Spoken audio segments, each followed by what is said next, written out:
भारतीय संविधान के बारे में सब कुछ पता है? Yes sir. ये बताओ, किसी भी देश को संविधान की जरूरत क्यों पड़ती है? संविधान नियमों का ऐसा समूह है जिसे देश के सभी लोग पद्धति के रूप में अपनाते हैं। इसके जरिए हम क्या तय कर सकते हैं? इसके जरिए हम ये तय कर सकते हैं कि सरकार कैसी होनी चाहिए और देश के रक्षा के आदर्श विकसित करते हैं। अच्छा, लोकतांत्रिक जिन देशों के पास संविधान नहीं है। लोकतांत्रिक देश ऐसे हैं मतलब जिनके पास संविधान नहीं, यूके, न्यूजीलैंड और इजराइल। अच्छा, ये बताओ, जिस देश के पास संविधान है लेकिन लोकतांत्रिक नहीं है, ऐसा कौन सा देश चीन। है? लोकतांत्रिक का अर्थ क्या होता है? लोगों द्वारा बनाया गया तंत्र। ये बताओ कि भारत का संविधान जो है ये कब पारित हुआ था? 26 नवंबर 1949 को और पारित कब हुआ था। लागू हुआ था? 26 जनवरी 1950 को लागू हुआ था। संविधान को बनाने में कुल कितने लोग थे? 300 से ज्यादा लोग थे। ठीक, संविधान सभा के बारे में पूछ रहा हूँ। ओके, ठीक ये है। बताओ कि हम बता दें, हाँ बताओ। संविधान की मांग 1934 में की गई थी। सबसे पहले एम.एन.ए. राय ने इसकी मांग की थी जो केवल भारतीयों के लिए हो। तो वर्ल्ड वार सेकेंड के दौरान इसकी मांग तेज हो गई। ठीक, और इसका गठन कब किया गया था? इसका गठन 9 दिसंबर 1946 को किया गया था। ठीक। और ये बनकर तैयार हुआ था 26 नवंबर 1949 को और लागू हुआ था 26 जनवरी 1950 को। इसको बनाने में कुल कितना समय लगा था? 2 वर्ष 11 माह 18 दिन। नेपाल के संविधान के बारे में कुछ पता है? हाँ। ये बताओ, नेपाल में नया संविधान की मांग कब की गई? नेपाल में नए संविधान की मांग 2006 में की गई थी। 1990 में नेपाल में संविधान था परंतु राजतंत्र था। सर्वोच्च सत्ता राजा के हाथों में थी। जन आंदोलन के चलते 2006 में राजतंत्र खत्म हो गया। 2008 में लोकतंत्र की स्थापना हुई। 2015 में नेपाल ने नया संविधान को अपनाया। लोकतंत्र के बारे में बताओ कुछ। इसमें हम सरकार खुद चुनते हैं। और लोकतंत्र क्या होता है बताओ? इसमें हम सरकार को खुद चुनते हैं ताकि वे सत्ता का जिम्मेदारी से इस्तेमाल करे, लेकिन दुरुपयोग से बचा नहीं जा सकता। लोकतंत्र में संविधान के द्वारा दुरुपयोग को रोका जा सकता है। अल्पसंख्यकों के हित बताओ। अल्पसंख्यक ताकतवर समूह किसी कम ताकतवर समूह के खिलाफ ताकत का इस्तेमाल न करे। और ऐसा लोकतंत्र में ऐसा बहुमत दलों वाली सरकार कर सकती है। ऐसे फैसले लागू करती है जिसमें अल्पसंख्यकों की सहमति न हो। अल्पसंख्यकों का संरक्षण बताओ। अंतर सामुदायिक वर्चस्व। एक समुदाय दूसरे समुदाय को न दबाए। और दूसरा है अंतर सामुदायिक वर्चस्व। एक ही समुदाय के लोग कुछ लोगों को दबाने लगते हैं। संविधान क्यों होना चाहिए? संविधान का तीसरा महत्वपूर्ण कार्य है, हमें अपने आप को खुद ऐसे फैसले लेने से रोकती है जिनसे उन बड़े सिद्धांतों को ठेस पहुंचता है जिसमें देश आस्था रखती है। लोकतंत्र की बजाय क्या हो सकता है? जैसे कि लोकतंत्र की बजाय लोग सोचते हैं कि तानाशाही या फौजी शासन होना चाहिए, क्योंकि इस टाइम जो पार्टी पॉलिटिक्स है मतलब विकृत हो चुकी है, यानी कि सरकार अब खराब हो चुकी है। सब इसलिए लोग सोचते हैं कि लोकतंत्र की बजाय फौजी शासन या तानाशाही हो। डॉक्टर भीमराव अंबेडकर को भारतीय संविधान का जनक कहा जाता है, ठीक है? Yes sir. अनुसूचित जातियों के लिए ये जो कुछ भी किए हैं, कुछ बताओ उनके बारे में। डॉक्टर भीमराव अंबेडकर को संविधान का जनक कहा जाता है। यह अनुसूचित सुरक्षा व्यवस्थापक किए हैं।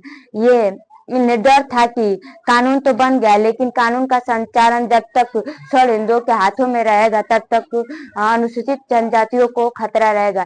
इसलिए इन्होंने सोचा कि अनुसूचित जनजातियों को लोक सेवा में सीधी मतलब लोक सेवा करनी चाहिए। ठीक, भारतीय संविधान के मुख्य लक्षण बताओ कुछ।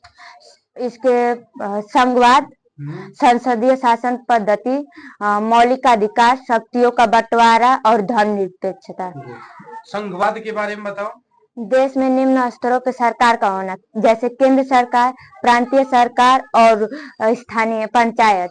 केंद्र सरकार का मतलब केंद्र के स्तरों पे सरकार, प्रांतीय सरकार का मतलब कि राज्य के स्थानों पर सरकार, और पंचायत का मतलब कि गांव का जो सरकार होता है जैसे पंचायती सरकार। और उसके बाद संविधान यह तय करती है कि सरकार पैसों का इंतजाम कैसे कहाँ से करे। भारत के सभी लोग और सरकार कानून एवं नीतियों के अंतर्गत आते हैं। ठीक। संसदीय शासन पद्धति के बारे में बताओ। इसमें लोग स्तरों पे प्रतिनिधि का चुनाव लोग खुद करते हैं। इस संविधान सभी वयस्क नागरिकों को वोट देने का अधिकार है। संविधान का अनुच्छेद नंबर 326 में सभी वयस्क नागरिकों को वोट देने का पूरा अधिकार है। बताओ हमारे कर्तव्य कौन कौन से हैं और लोकतंत्र में नागरिकों के द्वारा इन कर्तव्यों का पालन करना क्यों महत्वपूर्ण है?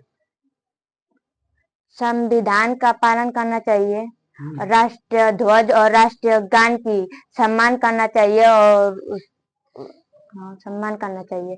और दूसरा है इसका कि भारत की राष्ट्रीय एकता, अखंडता और अखंडता की रक्षा करना चाहिए और उसका पालन करना चाहिए। और तीसरा है संविधान, तीसरा है ना इसका राष्ट्रीय आंदोलन के प्रेरक विचारों को अपने मन के में संयोजन कर उसका पालन करना चाहिए। संपत्ति के आधार पर सार्वजनिक संपत्ति के को ना हानि नहीं पहुंचाना चाहिए, उसकी रक्षा करना चाहिए। विज्ञान दृष्टिकोण, मानववाद और ज्ञान अर्जन का भावना का विकास करना चाहिए। ये बताओ संविधान की आवश्यकता किस लिए है? सरकार का निर्माण करने के लिए और सरकार के सत्ता का दुरुपयोग रोकने के लिए। और बताओ भारतीय संविधान का जनक किसे कहा जाता है? डॉक्टर भीमराव अम्बेडकर को। भारतीय राष्ट्रीय आंदोलन का उदय कौन सी सदी में हुआ है? 19वीं सदी में। राष्ट्रीय सीमाओं के आर पार अवैध रूप से गैर कानूनी खरीद बिक्री के व्यापार को क्या कहा जाता है? मानव व्यापार। भारतीय संविधान प्रारूप समिति के अध्यक्ष कौन थे? डॉक्टर भीमराव अम्बेडकर। संविधान सभा की संघ संविधान समिति का अध्यक्ष कौन था? पंडित जवाहरलाल नेहरू। भारत गणतंत्र कब हुआ था? 26 जनवरी 1950 को। वास्तविक आजादी कब मिली थी?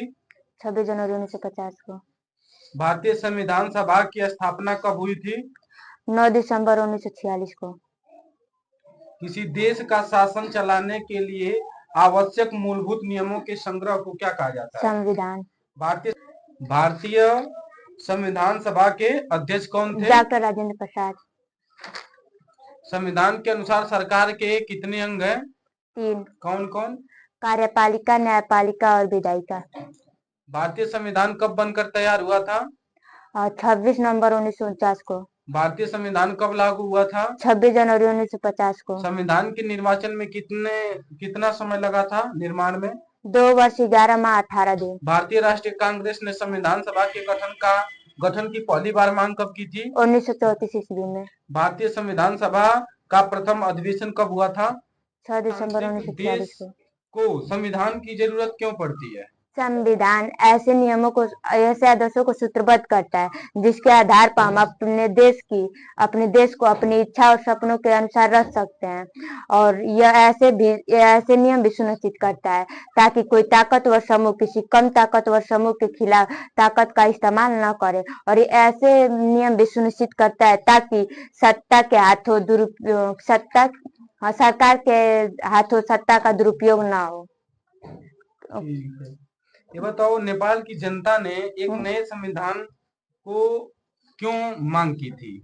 नेपाल में 1990 में संविधान तो था परंतु राजतंत्र था। जो नेपाल की जनता थी वो लोकतंत्र की स्थापना करना चाहती थी, इसलिए उसने 2006 में नए संविधान की मांग की ताकि वो लोकतंत्र की स्थापना कर सके, क्योंकि जो राजतंत्र था वो उन लोगों को बहुत ही पीड़ित कर चुका था। ठीक है, ये बताओ यदि 13 वर्ष का एक बच्चा कालीन के कारखानों में मजदूरी करता है तो ये मौलिक अधिकारों का उल्लंघन हो सकता है कि नहीं? हो सकता है। कौन सा उल्लंघन हो सकता है? हो सकता है, यह शोषण के विरुद्ध होगा।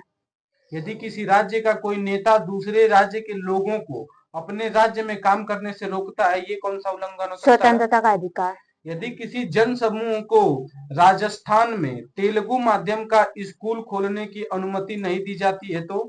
सांस्कृतिक और शैक्षणिक मौलिक अधिकार।